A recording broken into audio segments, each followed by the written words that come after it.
ऐसा भगवान अरे बोले जीवन भर मैंने भगवान शंकर की उपासना किया और भगवान शंकर ये बना आंखों में कपड़ा बांधा हुआ हूँ। जैसे पट्टी खोला तो भगवान कृष्ण दिख गए। बहुत उसने मेरे कहाँ मैं इष्ट कृष्ण को देख लिया, मैं देखना नहीं चाहता, उसको मैंने देख लिया, उसको मैंने देख लिया। फिर पट्टी बांध लिया। पट्टी बांधने के बाद फिर जैसे नाप लेने की कोशिश किया, फिर उसको ऐसा लगे तो भगवान शंकर ने पट्टी खोल के जैसे देखा तो कृष्ण भगवान के सिर के ऊपर में शिवलिंग रखा हुआ। नरहरि भक्त भेद को छोड़, भेद को छोड़, भेद तुम्हें भक्ति में परिपूर्ण होने का भी नहीं देगा। वेद इसी के लिए भेद को दूर करता है केवल, अभेद से तस्य देगा। वेद बोलता है भेद को छोड़ो, भगवान तुम्हारे सामने है। भेदी तो पर्दा है।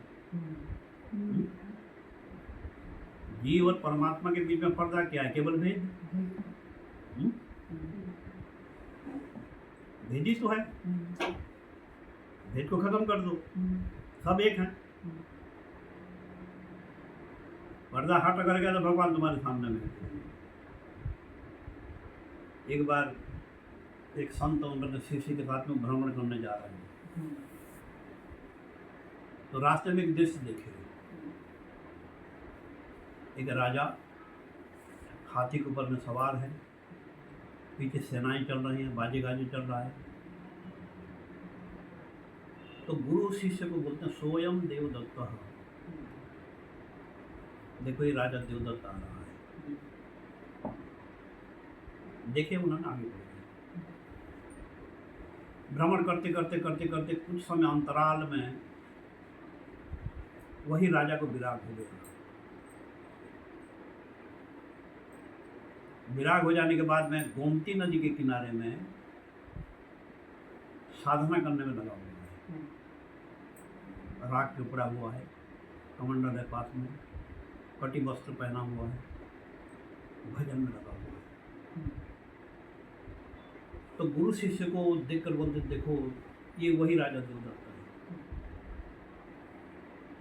शिष्य को हम भ्रम होता है, बोले नहीं वो तो राजा था, वो तो हाथी के ऊपर में सवार था, सेनाएं थी, बाजे गाजे के साथ में था।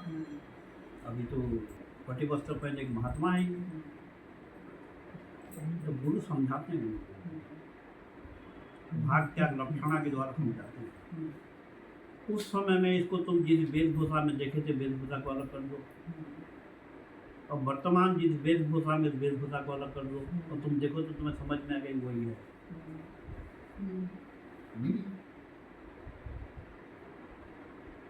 केवल वेशभूषा का ही अंतर है। परवश जीव सवस भगवंता, सुखमय ब्रह्म जीव दुख रूपा। एक तरफ में सुख को अलग कर दो, एक तरफ से दुख को अलग कर दो, तो मैं समझ में आएगा ये जीव ही तो भगवान है, परमात्मा है। पर इस सुख और दुख ने उलझा रखा है पूरी।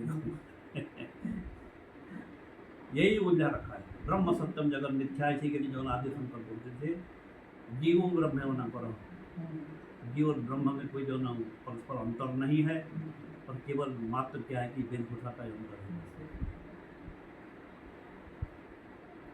इसको पर एक है। वेद में महात्माओं के द्वारा संशोधन करने की बात बहुत तरह तरह की वस्तु में समझाया गया है, तो मनुष्य जीवन में भ्रम कैसे। और जिन जिन साधक लोगों ने क्या है इस बात को गुरुवाक्य की तरह ग्रहण किए, उन्होंने भेद खत्म करके परमात्मा के निकट पहुंच गए। क्योंकि जीवन में भेद खत्म हो गया, परमात्मा का अनुभव नहीं होना चाहिए। साकार और निराकार के प्रति मनुष्य जीवन में भ्रम है।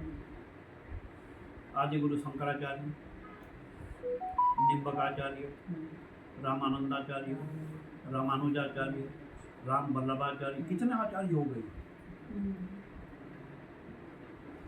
ये सभी आचार्यों को आत्मज्ञान की प्राप्ति थी, पर ब्रह्म ज्ञान की प्राप्ति नहीं हुआ था। आत्मज्ञान था। तीन लोगों ने ब्रह्म ज्ञान प्राप्ति करने के लिए क्या कि निराकार की जो आराधना करते थे उसको साकार के रूप में करना शुरू कर दिया। भक्ति पहले जो ज्ञान को ही सर्वोपरि स्थान देते थे, उन्होंने भक्ति को भी माध्यम बना दिया। भक्ति को जैसे माध्यम उन्होंने बनाया तो उन्हें ब्रह्म ज्ञान की प्राप्ति हो गई।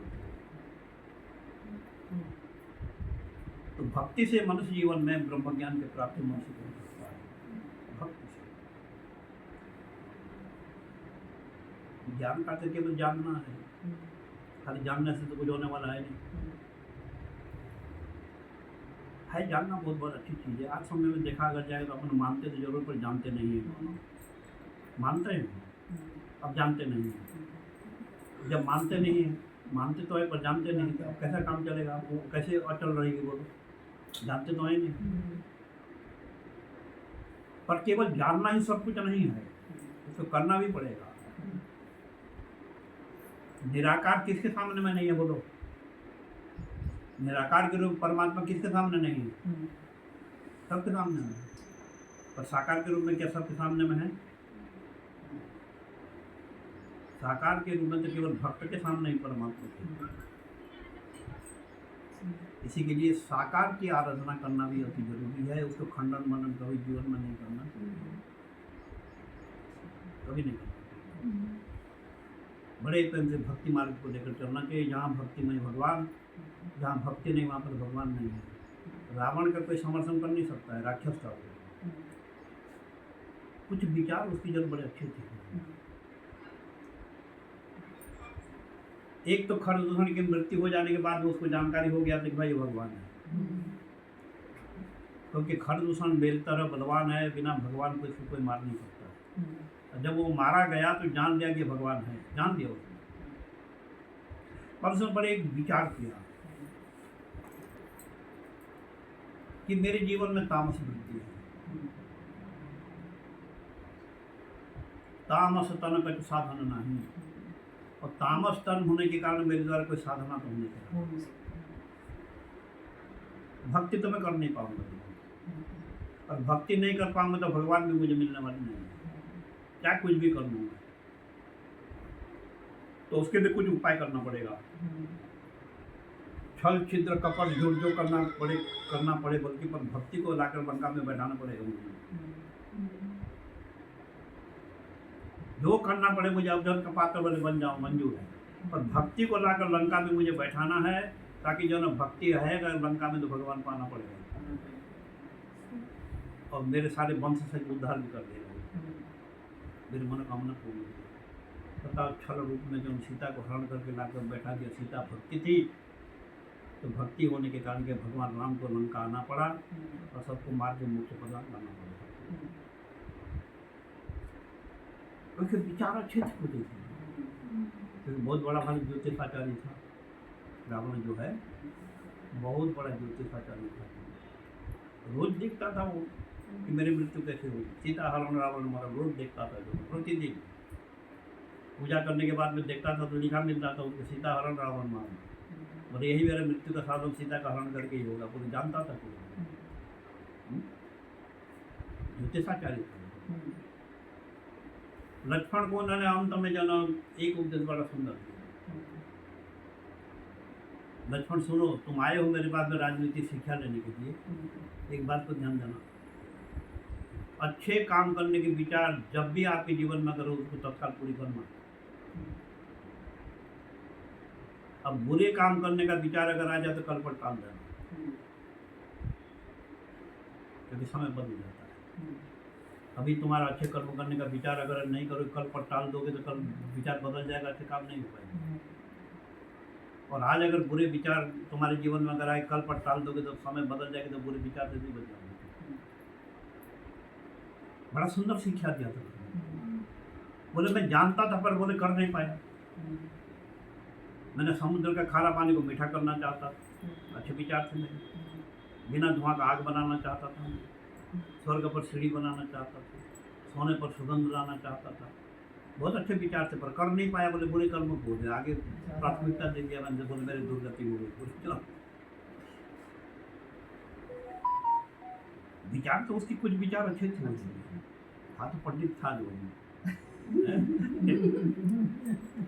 पर उसकी आसुरिक प्रवृत्ति ने खा गया उसको, अवजस का पात्र बनना पड़ा।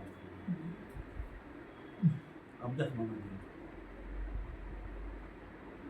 विभीषण ने अंत समय एक शब्द कहा था, आज बहुत बड़ा भारी दिग्गज एक विद्वान काम कर रहा है।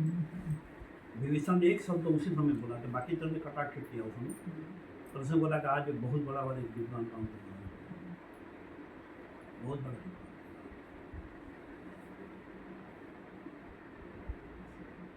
गीताचार्य था। अब ये बताओ, सीता हरण के पहले उसने जो मैटर बनाया था, भगवान राम को भी उसी मैटर पर चलना पड़ा। तो जरूरी था क्या बोलो, लेफ्ट राइट कर भी तो सकते थे कि नहीं, पर नहीं, वो जैसा ज्योतिष बनाया था वैसे वैसे रेखा पर चलना पड़ा। अकांड ज्योतिषाचार्य था जो तो क्या है, कभी भी अगर मनुष्य चाहे तो बुराई के अंदर में अच्छाई भी ढूंढ सकता है, पर अच्छाई को ढूंढने के उसके पास भी दृष्टिकोण नहीं है। पर अगर अच्छाई के अंदर में बुराई ढूंढने की दृष्टिकोण बनी रहेगी तो बुराई तो उसको मिलना है ही, और बुराई जीवन में बढ़ेगी।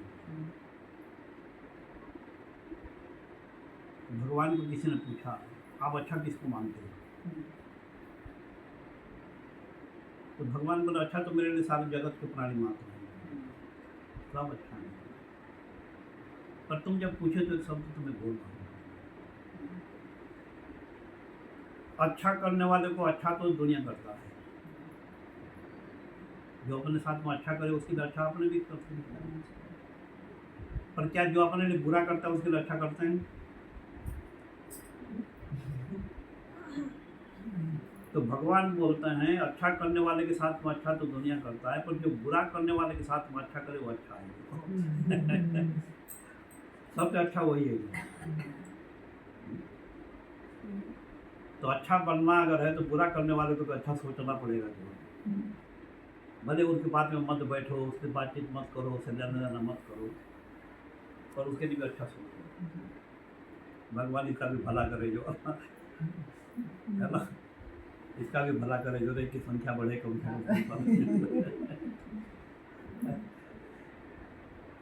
तो ये भी एक साधना है, साधना है। पूछे भक्त ने भगवान को, आप अपना किसको मानते हो? सारे संसार आपको प्रेम करता है, सारे संसार से आप भी प्रेम करते हो, पर आप अपना किसको मानते हो? तो भगवान माँ बोलते, भाई जो मुझे अपना मानता है मैं उसको अपना मानता हूँ, सीधे बात खत्म। जो भगवान को अपना मान ले, भगवान उसको अपना मान लेते हैं, और जब भगवान को अपना नहीं मानेंगे तो भगवान अपन को अपना कैसे मानेंगे? इसी के लिए कहा गया, ये थे मतलब इधर नित्यम मनोतिष्ठम की मानवा, परमात्मा बोलते हैं तो मुझे मान या न मान तू जान, मानेगा तो बड़ी अच्छी बात है, नहीं माने तो भी चलेगा, पर मेरे बात को तो मान जरूर, मेरी बात को तो मानेगा तो तेरी बात को मैं भी जरूर मानूंगा। पर आज मनुष्य जो है भगवान की बात को मानने को तैयार नहीं है। भगवान को तो खूब मान रहा है, खूब घंटे हिला रहे हैं, कोई कम नहीं है उसमें, बात तो नहीं मान रहा। रोज रामायण पढ़ रहे पर रामायण की बात को भी नहीं मानेंगे, रोज भागवत सुन रहे, भागवती की बात को भी नहीं मानेंगे, कैसे काम चलेगा? बातों को मानना पड़ेगा। भगवान क्या बोलते हैं, मन मना भव मत भक्तो मद्यादि माम नमस्कुरु, क्योंकि संसार में जो भी बना है दिख रहा है आपको, सब भगवान का बनाया हुआ है, भगवान का। राजा जनक के दरबार में याज्ञवल्क्य के जाके सत्संग सुनाई, प्रजा लोगों को बड़ा प्रसन्नता हुई, जिसके बाद में जो कुछ सामग्री था चारों ओर लाकर ढेरी लगा दिए। राजा जनक हाथ जोड़कर खड़े हो गए और बोलते हैं, गुरुदेव मेरे प्रजा प्रसन्नता से गदगद होकर आपको ये अर्पण करना चाहते हैं, तो ग्रहण करिए, आप प्रसन्न हो जाएंगे। बल्कि बोले इससे मुझे खुशी नहीं होगी, नहीं तो सब भगवान का बनाया हुआ चीज़ है, दूसरे की चीज़ को मुझे लाके दे दोगे, बोले खुश हो जाओ, तो कैसे खुश होंगे? गुरुदेव फिर तो संसार में सब कुछ भगवान का बनाया हुआ है, तो हमारे पास कुछ है ही नहीं, हम दें क्या आपको? क्या दें आपको? तो वहाँ पर याज्ञवल्क्य बोलते हैं, सब कुछ भगवान ने बनाया है, पर एक वस्तु आपको जो है परमात्मा ने आपके रूप में दिया है, वो क्या है? बोले मन। मन आपका है। अगर उस मन को तुम मुझे दोगे, मुझे बड़ी प्रसन्नता होगी। बड़ी प्रसन्नता होगी, क्योंकि तुम्हारा है ये। तो राजा जनक बोलते हैं कि ठीक है, फिर मन को मैं आपको दे दिया। तो बोले एक पैर से खड़े हो जाओ। एक पैर से खड़े हो गए, 1 मिनट गया, 2 मिनट गया, 3 मिनट गया, 5 मिनट गया। तो उनको ऐसा लगा कि पैर को अब नीचे रखो। तो पैर को जब नीचे और रखने की कोशिश की तो आग बल के टोकते हैं वहाँ पर, सावधान, आज्ञा का उल्लंघन नहीं होना चाहिए।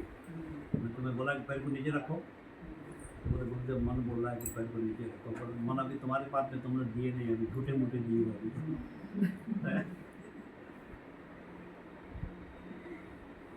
मन मना भव मत भक्तु, इसी के लिए कहा गया, गीता में लिखा है। तो मेरे में मन वाला बन जा,